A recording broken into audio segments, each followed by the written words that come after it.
Hello and welcome to Cheshire Audio. Back in the workshop. Just thought I'd show you a bit of an issue sometimes with Naim CD players. It's not really an issue particularly, it doesn't really affect the playing, but it's a bit of an irritation. They do have a really quite clever and quite simple mechanism for the door.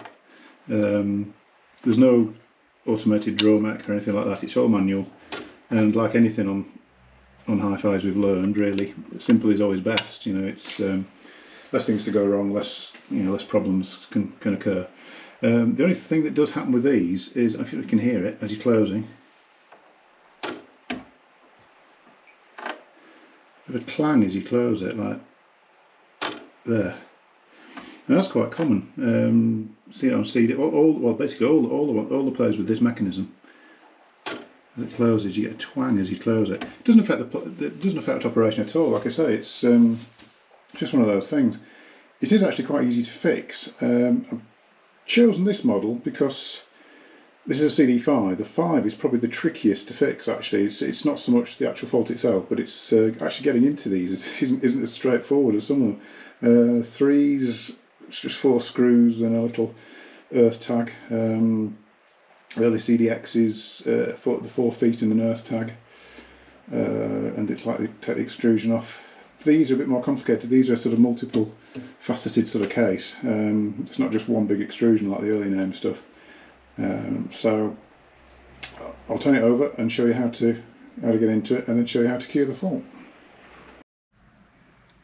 Okay, so I'm going to turn it over. What you must always do is keep your finger over the door. I mean, this hasn't got the transit bolts in. I mean, you can do this job with the transit bolts in, but just for ease of doing the video, I'm just going to do it without actually. But keep your finger over when you turn over, otherwise the door can fly open. So turn it over that way. Lay it on its back. And now you should be able to see there's 4 larger bolts here, some smaller bolts. It's the larger bolts that need to come out. And also there's a little cover here, which is the awkward one. I actually hate this. It's really difficult to get onto it. So anyway, I'll take the 4 bolts out, and then we'll take because basically these 4 can come out fairly easily, and this is just like almost like a safety screw. But the screw isn't here. It's actually on the top plate, and there's like a little U-shape receptor, and the screw is between, and so basically it's holding you take these 4 out, and this little tiny screw holds the lid in, but like I say, the screw is right at the top, so it's very fiddly to get in there to get it unfastened. But anyway, I'll take the 4 out. There's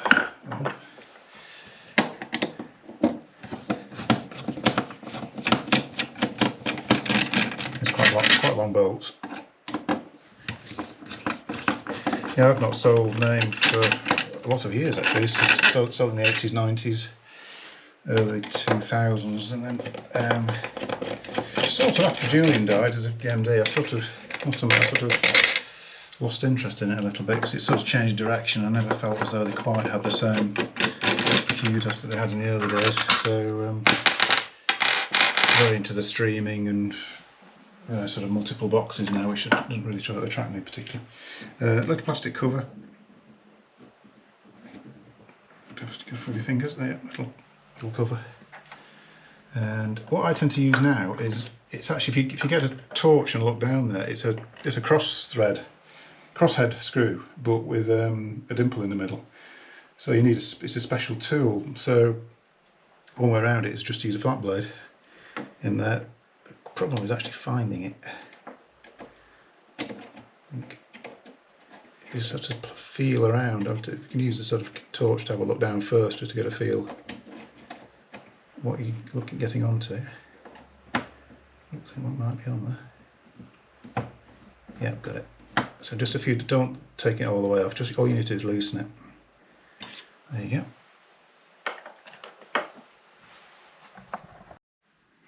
Okay, so all the bolts are out, and this little screw's loosened off. So the way to pull it off now is just to take it from the back.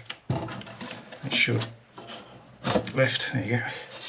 And just to give it a bit of a wriggle, because it's still held at this point. That's it. It's ours. If you look underneath, that's the little it's like a little safety thing really. If you take the 4 bolts out, if that wasn't there, the lid would just fall off. So this is like just a little extra.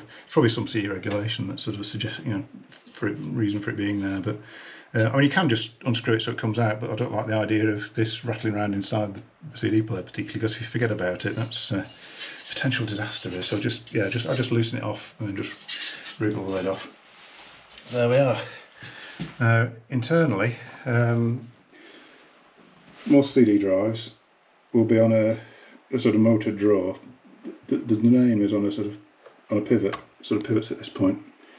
And what happens with the ribbon, because the ribbon is always an issue with CD players, how to dress it, how to keep it from basically sort of, what you don't want is sort of stress fractures from it moving around. So it's a very big loop on here, and what tends to happen is as sort of gravity sort of takes over, it starts to catch. So you can see it's actually catching on the little magnet. That's the magnet for the door close, and they all sort of end up doing that in the end. And literally all the cure is to just get hold of here, obviously making sure right from the beginning nothing's plugged in here. Just get your thumb on it and just give it a bit of a push, just to stress it back up again that way. And hopefully, yeah, sorted. And you'll probably find in 15 years or so, 20 years, that it'll drop down again, it'll start to do it again, but there you go, nice silent door. And refitting is sort of the reverse of that, so I'll not do that now, but there you go. That's how to cure a noisy door on a Naim CD player. Hope this has been useful. If you like what you're seeing, just give us a like and don't forget to subscribe, and anything else interesting comes into the workshop, I'll do a video on it as well. But yeah, just thought this was an interesting one to do, because it's something that I've heard quite a few people complain about noisy doors on these Naim CD players. It's a great mechanism, it's very, very reliable. Just works off a little puck system. Sometimes the puck can have a bit of an issue, sometimes you have to open up the little rubbers on these if they're skipping a little bit, but generally they're much, much more reliable than conventional drawer mechs that sort of suffer from belt wear and cog wear and cogs breaking and you name it. There's none of that on here. It's a bit like the Riga players. They're very simple. Okay, I'll sign off now. Thanks very much. We'll see you soon.